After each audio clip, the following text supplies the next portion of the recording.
Unit 3. Thank you, Wright brothers. One day a young man was sitting under an apple tree. He was deep in his thoughts when all of a sudden an apple fell off the tree and hit the ground. The young man forgot about his thoughts and instead began studying the fall of the apple.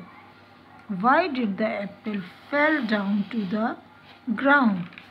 Why did it not go up in the sky?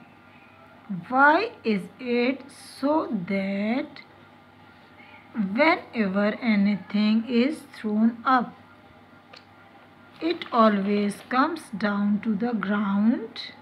He asked himself. This set the young man into thinking. This young man was Isaac Newton, and this incident led to the discovery of the gravity of the earth.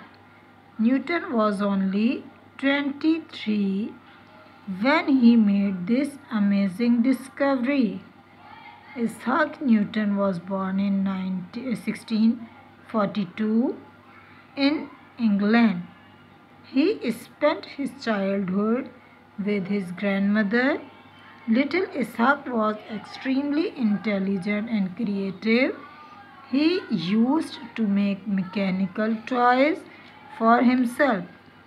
He went to the University of Cambridge and received many honors for his work.